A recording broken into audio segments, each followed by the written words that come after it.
Hey guys, welcome back to another episode of G&A podcast. My name, I almost forgot the name of our whole podcast. That didn't happen. It's not a complicated name. This is Doo, aka Best Magical Stick Ruby, and this is my blue-coated co-host, Sober Oni, aka other Best Magical Stick Sapphire. Oh my god, yes. I'm so happy that you caught on. I'm just like, yes. I'm like, bitch, just go with it, please. I could have ruined your whole shtick. I know. Oh my god, we're on fire. Yes, and let's continue that fire. As you were saying, welcome back to another episode of G&A podcast. We have another exciting week of anime and stuff and twists and turns and all types of directions. Let's get started with Attack on Titan. Yes. Episode 7. This was my... it's my episode of the week. Yeah, I'd say so. It was my episode of the week. I would say so. This was... I went from not really caring too much about Historia to yeah, now. she just became like the best character. She is one of the best characters on the show now. Yeah, kind of. Eren still sucks, but Historia's fucking great. Eren's still whatever, but now Historia is just like, cause she's had enough. Historia's like, yeah, I'm kind of done with the bullshit. Mm-hmm. Where like her father basically should be like, become a Titan, eat Eren, you know, finally get rid of all the Titans and shit. Like, yay, everything will be great.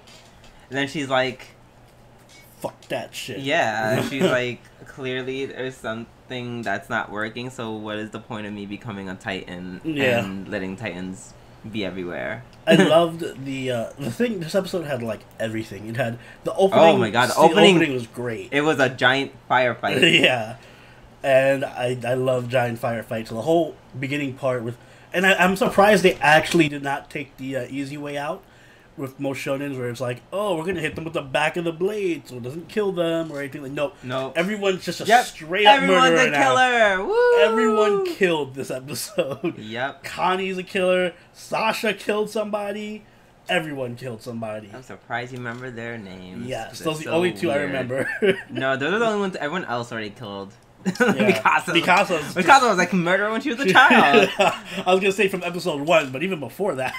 Exactly. Yeah, so she's just racking up the kill counts. It was also funny to see everyone else like struggle to kill somebody. Like you see the pain in them, and then Mikasa's over here like killing, killing 3-4 people.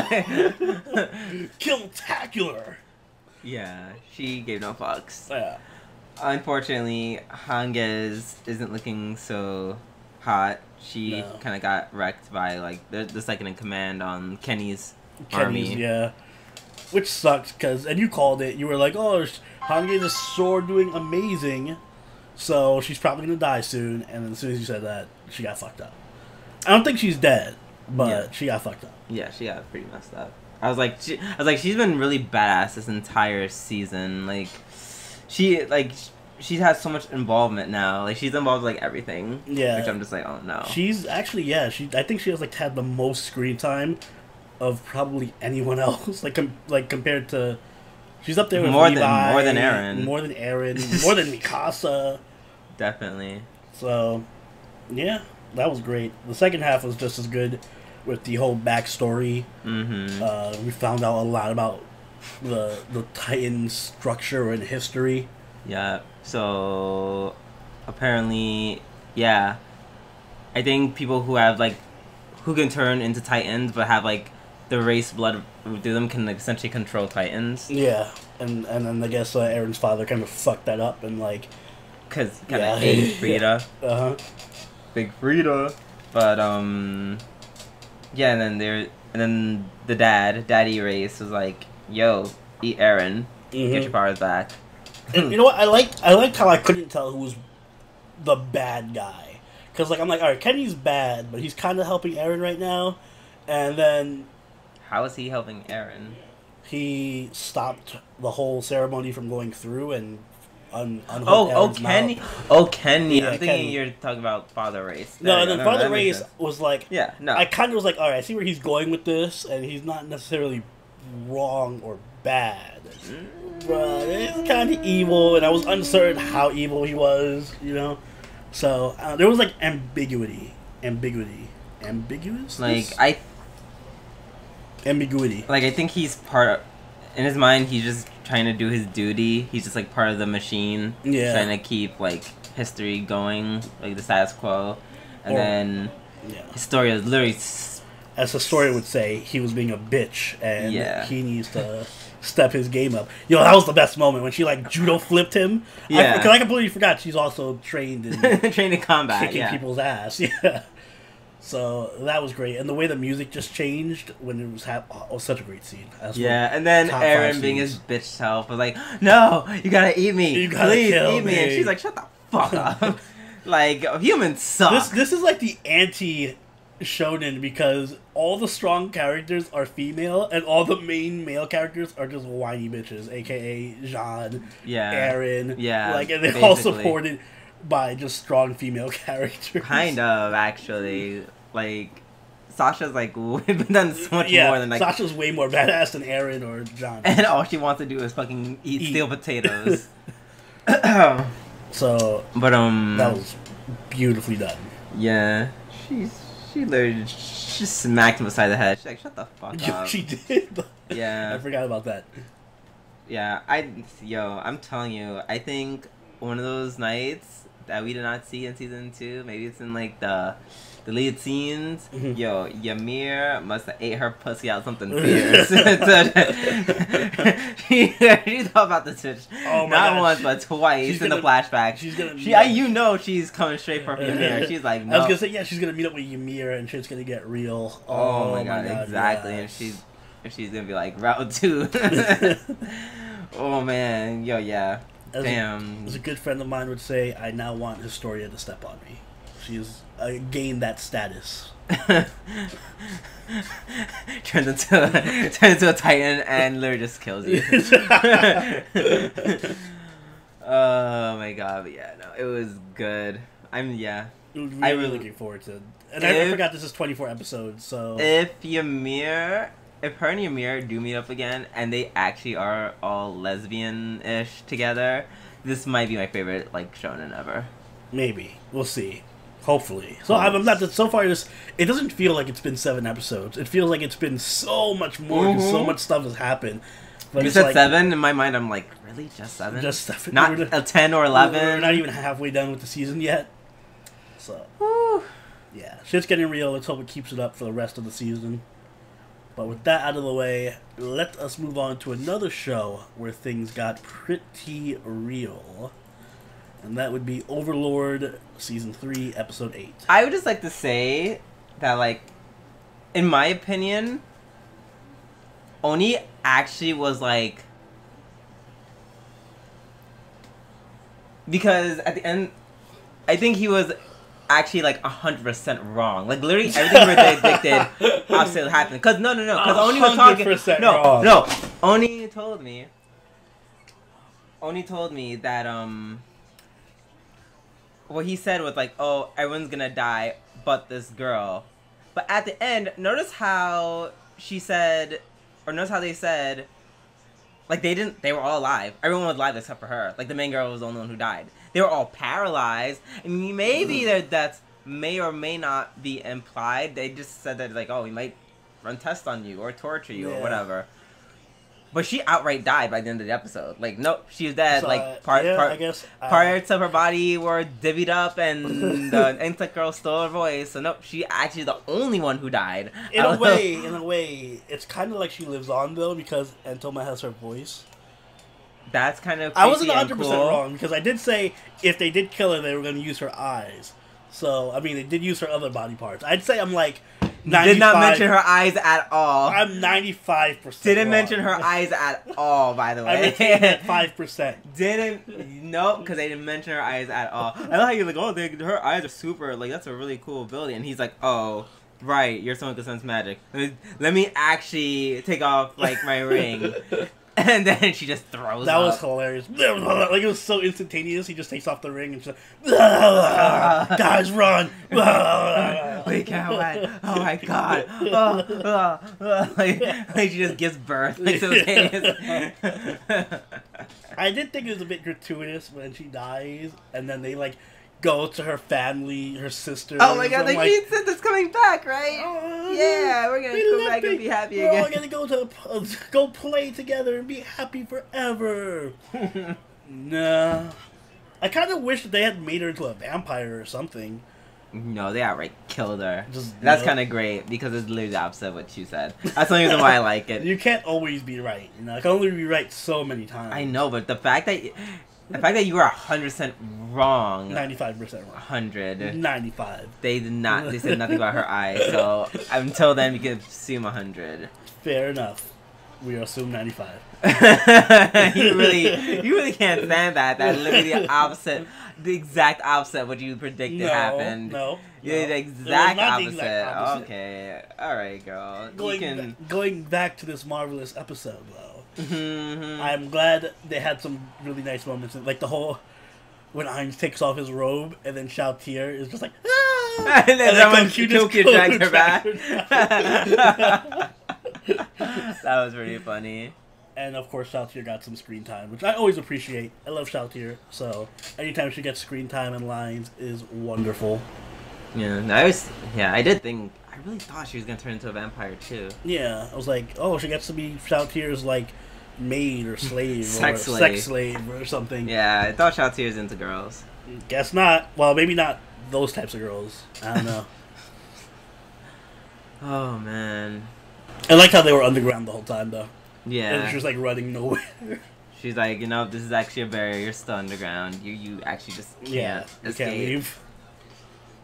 So, I wonder if there's some kind of grand strategy to this whole thing. Well, I guess the grand strategy is they're going to go to war with the Gilgamesh's kingdom now. That part was cool. Yeah, can't wait for that to happen. Basically, I just slaughters everyone, but it'll be done in a cool way. So yeah, I feel like it's gonna be more political than action, because if it was action, then Ainz would come out and just fucking kill his whole army. Exactly. Yeah, that was kind of more towards the alligator people. Yeah, I think this fight that we got was gonna be the most action we're gonna get this season. Potentially. I feel like, because I mean, how many episodes are we in? 13. We're halfway done. Yeah, we're halfway, so maybe. I don't know. I just can't imagine there being a bigger fight. Oh, wait, we're not halfway. We're past halfway. I lied. I thought it said, I was looking at the screen, it says 13 episodes, 24 minutes each. I thought it said, we're at 13 episodes now out of 24. Oh, 24? No. Yeah, no. Okay, so we're past halfway. So, yeah, this might actually... There's one more arc. I'm guessing one more arc left in the story. So, 5 or 6 episodes. 4 episodes. But, yeah. Good episode. Good way to wrap up an arc. This is obviously my favorite arc of the season. The past 2 seasons, probably. Even though it was super short. Oh, that's the thing that got on me. So this, we wrapped up in, 2 or 3 episodes, this whole arc? Yeah, it could not have been more than 4. It was 3 episodes. But no, we have to have the goblins have, the first 6 episodes or whatever. I'm just saying, priorities. I would have not minded if this arc was stretched longer. Fit a couple more fights in there or something. Yeah, maybe one more episode. Yeah, one more episode would have been nice. It was too quick. But, yeah. Shall we move on? Yeah. Alright, next up we have Isekai Maou episode 9.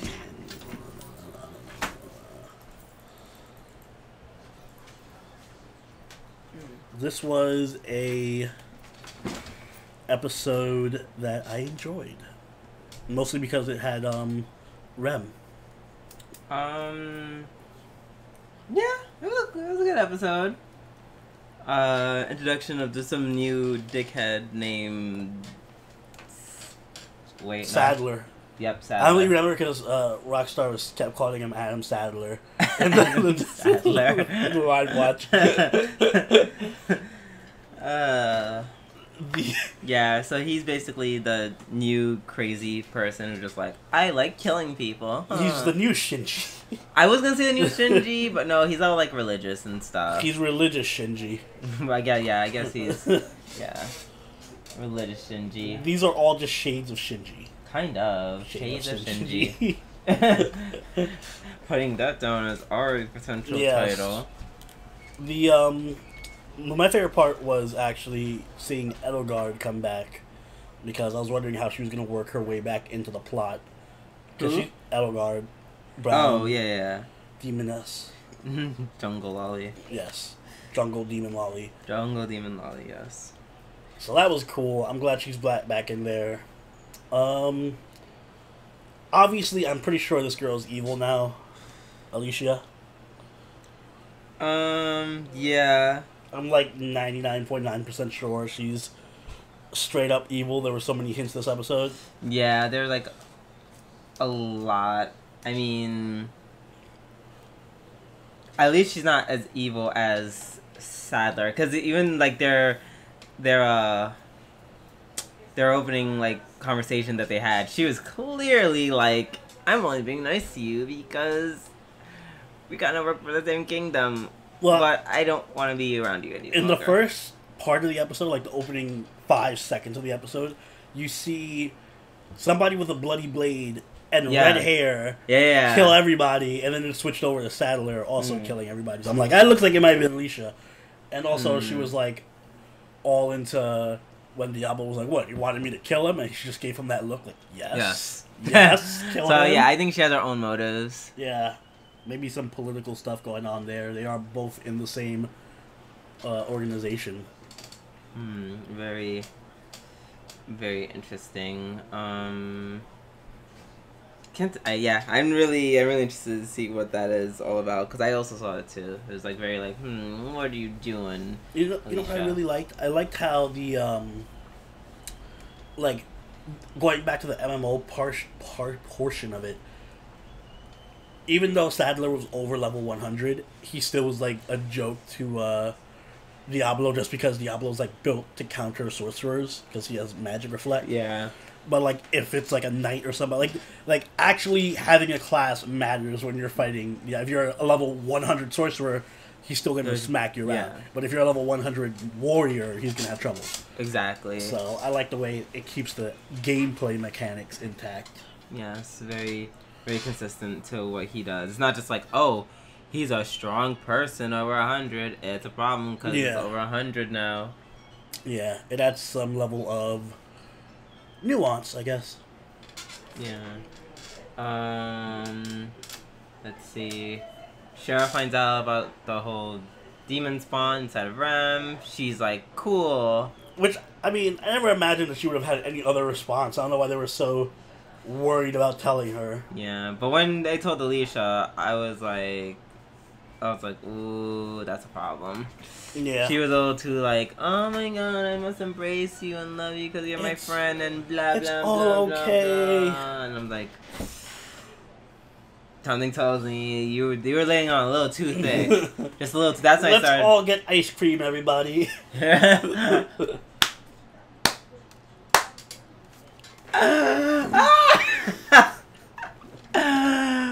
Oh my god, and with that, ladies and gentlemen, that is the segue of the year as we just go right into Chio-chan. Yes. That was actually perfect.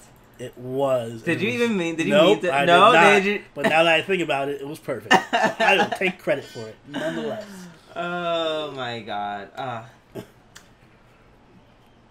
Another great episode? Yeah, another great episode. Like, literally, if his story wasn't so damn awesome. Yeah. You know, this would have been episode of the week. Like, this is always like second or third place for episode of the week. I'm trying to remember the exact things that happened because now this and Asobase are oh god, like, melding together into one show in my head. So basically, it starts out with Chio not studying. Like, she was like, right. I love how it's like, oh, I need to go and Google what this means, and then you just see her click on her gaming mouse, and then it just cuts the next day. Yeah. She's like, oh, I don't remember what happened. I hit Google and I was gone. Yeah, right. And next thing you know, I was in a shootout. Yeah. Basically, so then they skip forward to ahead. She prays for her test to pass her test, and then that's when like the pervy master comes. Yeah. No, not Jiraiya, just a pervert who's old and homeless. He's also becoming one of my favorite characters, like one of my other favorite recurring characters in the show.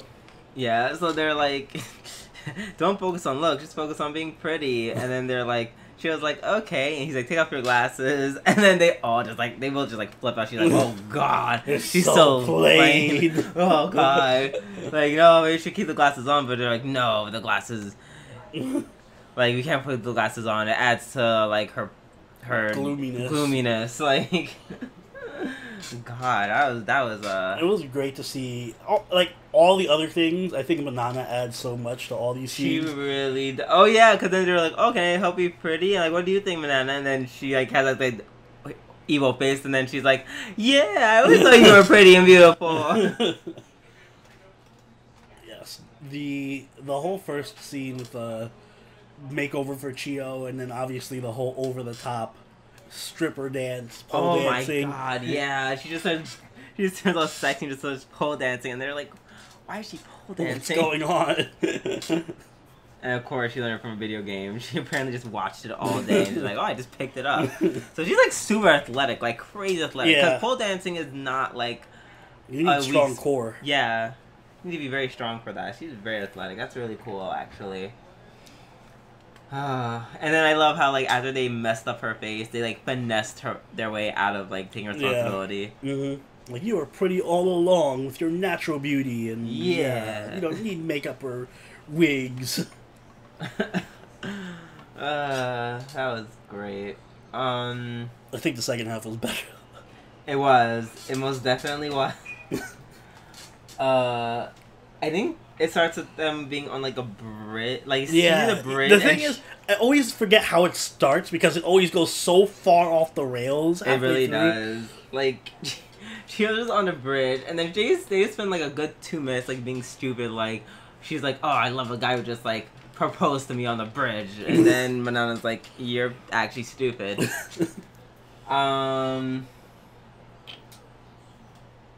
Let's see.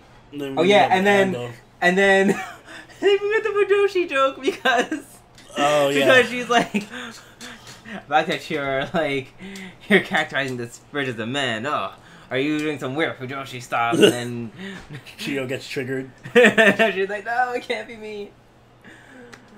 And then Ando finally returns. Yep. My other favorite recurring character. You can't call all the recurring characters. They're all my favorite characters. Literally, they all are. Kabaddi Girl, another one. Yeah, and then he spends the entire time trying to like intercept Chio on her way to school by like just trying to do stuff to impress her. Yeah. Overthinking it way too much. Yeah, he tries to feed the cat. Yeah. That's not the first one. The first one was the newspaper. Oh, the newspaper throw. And then he had the cigar. The cigar. He was like, "Oh, I forgot that I'm not smoking anymore. I'm not smoking cigarettes. I would use a cigar." And I'm like, it's literally like 8 in the morning, my guy. Like, relax. That, and then of course the best part of the episode, the wall slam with the leg. Oh, the leg my slam. God! Yes, with his very complying friend. Yeah, I just like the whole logic of I'm gonna show this girl how much I like her, and impress her by being overtly gay. Yeah, like literally by posing with another man in a super hypersexual like pose. She's into BL, so if I just pretend I'm getting along with another guy, maybe she'll be into me. Yeah. And then she just looks at him, and he's like, but I was like, oh yeah, I think he's just kind of like really like gay in love with this guy, and then she's like, yeah, you're right, we should just leave him be. And he just U-turn. I love Manana's personality in that this whole second half was just her trying to like sabotage Chio and Ando's even though she didn't really have to do anything because it's self-sabotaging. He can do it all by himself. And then this is what almost made it episode of the week. Oh yeah! At the end, where Chio's like, "Oh, I thought you liked me this entire time. That's so dumb. No one could ever like me." And then when I was like, "Oh my God, don't say that. That's not true." And then she kind of says it a little, quietly and like to herself, with, like a little smile on her face and everything. And I'm like, "Oh yeah." Oh, they could have. right in my shoujo feels. Ugh. This is low-key just one of the best shoujo anime of all Oh time. God! Ask me about my other ship. Yeah. I'm about to like make another shirt just like this, except on the back. That is Chio and Manana. Exactly. This is like the best ship of all time. I don't care. I'm shipping them. I'm glad the show is shipping them super hard too. Oh my God. Yeah, I hope at the end of the series they just. If they get together, this is gonna be my favorite shoujo. Yes, I want them to. I want this whole series to just slowly be a story of how Chio and Manana end up getting together. Oh my God! Also, speaking of which, I love how her little like flat mind, like her little mind thing where she's like having her inner dialogue. Yeah. But like, oh God, what happens if they get together? And it's just like the little when she's in the future. And then Chio on her bike. Yeah, and Chio's all like totally different looking as like a she's coat. she's dressed literally how they did her makeup in the first with part. her wig and everything. Oh my God, that was so good. And notice how Manana did not have her own partner. She can't even envision herself with anyone but Chio. Oh my God, I love it so much. We can only dream. Yes we can. Alright. Speaking of shipping, we have a new ship pairing in Boku no Hero Academia Season 3, Episode... Is that what we're calling it? We're going to call it that. Episode 21. Because we're going to ship Fire and Wind. Earth, Wind, and Fire? What's the name? I guess so? Or is it Ice, Wind, and Fire? Fire and Ice. Oh no, that's the books by George. Yeah, no, Martin. Song of Fire and Ice. I'm sure there must be a ship name for Todoroki and Wind Dude. Yeah, but I don't know. We'll leave it to the actual real life Fujoshis to figure that one out. But yeah, because they both are kind of mad at each other, and it was a very introspective episode on both of them, as stuff was happening at the same time. I just feel like the motivation that this guy had was so stupid. Yeah, it came from a good I don't like this hero because he doesn't embody what I view a hero should. He's petty and angry and mean and shit. And shallow. Well, I mean, to be fair, it's first the father was a dick, and that was one thing, and then the son turned out to be just as big of a dick. So you know, I'll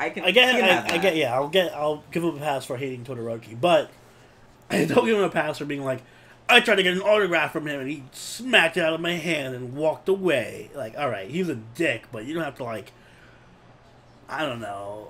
I mean, come on, that's kind of a really big grudge to hold over somebody. I mean, I don't think I would hate him anymore. His whole lifestyle and personality is built around the fact that he was rejected by Endeavor, and I don't know. I feel like he has the biggest chip on his shoulder for no reason. I wouldn't call it a chip. I was just I don't know. I feel like he's just I don't like people who are just dicks. It's more than that. It's not I don't like Todoroki. He's I fucking despise Todoroki and everything he stands for, and I hate his way of life and all that. He has a vitriolic hatred of Endeavor and Todoroki. I would say it's a little extreme, but it doesn't help that they both literally just keep they work so horribly with they literally start arguing with each other. Yeah, because and for the first time, you see Todoroki, being, kind of coming undone in a way. He went from being cool and calm and collected to being, all disheveled and really a teenager. Yeah. Yeah. I found it amazing, though, because it was just, it was really teen-ish. It was a very teen thing. Yeah, which I actually liked. Yeah, you forget that they're actually just teenagers. Yeah. And they're having this stupid, petty conflict in the middle of a actual license exam. So that's why I give the teenager, I give the other guy flack. If he was a grown man feeling this kind of way, then I'm okay, you're being a little bitch. Get over it. Yeah. But teenagers, they can get angry over anything. Yeah. I guess you're right. it does make sense in the light that he is a stupid, dumb teenager. Exactly. And yeah, and they just start fighting and everything, and then everything just went to hell, which is so crazy because I didn't see that it going in that direction at all. Yeah. I just thought, I was like, oh, there's two very powerful people here. Yeah. They're gonna work together. They're not gonna hate. They're gonna hate each other a little less, and then it's the end. But no, they were like, they had like arguments. It's like a giant cat fight. And then Orca's like, girl, I don't have Orca's time. like, yeah, I don't have time for this. I don't have time for this. I'm trying to test. Orca Screech. By the way, he's like, not only is he really badass, he also has a really badass power. Yeah. He is. He's so awesome. I want like a Gang Orca spin-off or something. I'd totally watch. You know what would be a good spin-off for Hero Academia? Just like a semi-action comedy revolving around all the other like heroes, like the professional heroes, like Mount Lady, Gang Orca, Best Genius, all those things. Like, oh my god, that'd be a great show. And then like you actually like, not only do you delve in their like hero lives or whatever, you delve into their personal lives. Yeah, like they go to the bar together and stuff. Oh. Like, oh my god, like you can see like how Orca is, or you know, meet Orca's wife and kids. I was gonna say his dating life. I'm like, oh yeah, maybe like he goes on a date, and people. he can't get because they all think he's a villain or something. Or the fact that he's a fucking like, Orca. I feel like there's enough humans with like animal features in Hero Academia that he probably wouldn't have any trouble. There would be some, but I feel like they would highlight like maybe some weird persecution about it, because they wouldn't show it so much in Hero Academia. Yeah. No one's caring about that. Yeah. But they would in a spin-off. Exactly, like because like this whole anime is all about just trying to be a hero, and then we could just do a thing where it's like, okay, they're already heroes, so let's just care about everything else. Yeah. So, is there a ship between Froppy and Gang Orca? They're both like sea creatures. The puck. Frog, orca. But they had no interaction with each other. I know, but I'm just going based off of the theme of them being sea creatures. Hey, if I'm feeling super spicy one day, I'd be down to see some Gang Orca slash. But other than that, I think it was a pretty good episode. Pretty standard Hero Academia episode. Yep. Good action. Yep. Good drama. Good badass Deku moments and all that. Oh, speaking of Froppy, she gained a new power. Oh, she can camouflage as well, and like just take people by surprise with using her tongue. Yeah, that's kind of OP. She's like a super assassin now. Like if she just puts a knife on her tongue. Okay, but she's a hero though, so that's not gonna happen. She'll assassinate the bad guys. That's not what they do. They'll kill. What if there's like a hostage situation and you have her like posted outside, and she like has like a little vet and she puts her tongue through with a knife at the end and just slits. Why can't it just be like a taser? Fine, to fair, incapacitate them. Taser. Like anything else that won't just kill them. Oh wait, it would be great if you put her tongue and our tongue came a freaking grenade and just. She could throw a grenade in there too with her tongue. Jesus. Out of control. Alright. Well, there is no Steins Gate this week, so unfortunately. And Anychart still refuses to recognize that Persona 5 is an anime that's airing right now, but that's what we're gonna cover next. Yep. Persona 5 episode 22. So basically, police are stepping up after Haru's dad dies. Yeah. First of all, I love how they're like, oh yeah, you said he had like a heart condition or something happened with his heart. And I'm like, everyone saw that this guy clearly started oozing black out of his face before he died. It's common with heart infections where you just start vomiting tar out of your eyeballs. Yeah, right, in your ears and your mouth. Ears. Ugh. So I'm like, alright, that's a thing. You know, what happened? Not Futaba. Is it Futaba? Yeah, Futaba's like, hey, by the way, the people that attacked us, the whole Medjed threat, that's actually a fake. Yeah. That wasn't them. That wasn't real Medjed. apparently, and the same people who did the fake medjet attack are the same ones who told Phantom Thieves to go after. Yeah, it was all one giant, elaborate scheme to frame the Phantom Thieves. Scheme. Yeah. We have Makoto's sister is actually placed in charge of the Phantom Thieves case. Yeah. And she's like, oh yes, time to make my case. Blah blah blah blah blah. Crazy. I still hoping she would smack Makoto one of those scenes. Oh yeah, when she came home and she like, sister, how's it going to case? And then I thought she literally just about to slap her and just started literally kicking her on the floor. Yeah. Poor Makoto. I feel bad for her. So bad. She doesn't deserve it. No.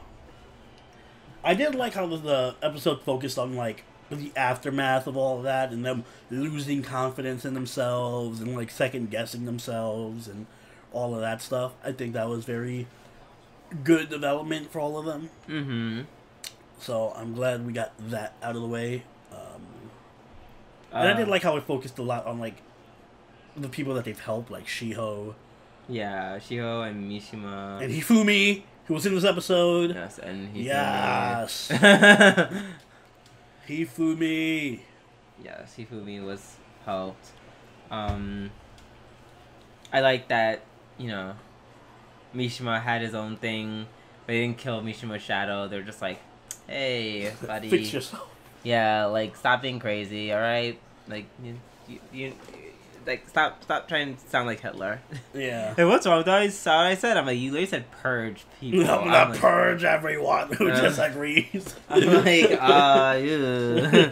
It's a bit of a yikes there, buddy. Anyone who doesn't agree with the Phantom Thieves shall be sent to a camp for purging. Hell's the Phantom. So yeah, that was a thing. Let's see what else. Hifumi had a development. Oh yeah, Shisho. Did you talk about Shisho? How she was back. Even though we think that's what that was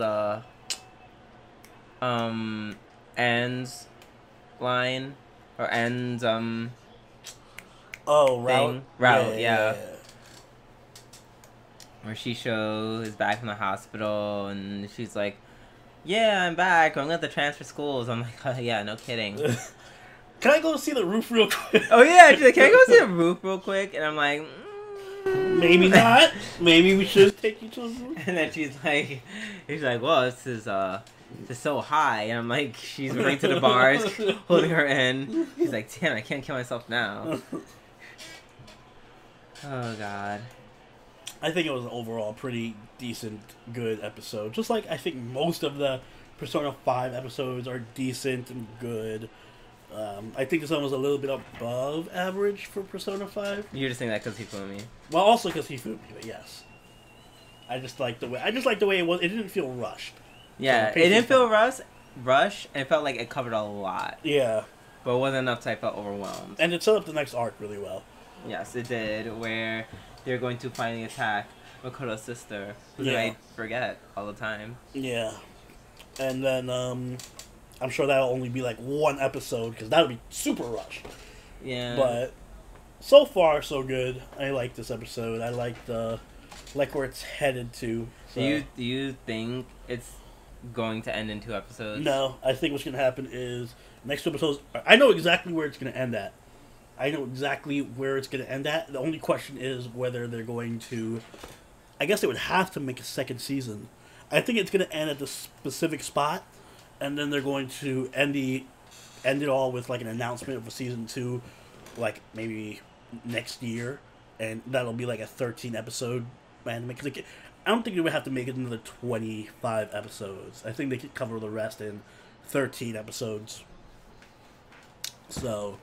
yeah, I see that happening.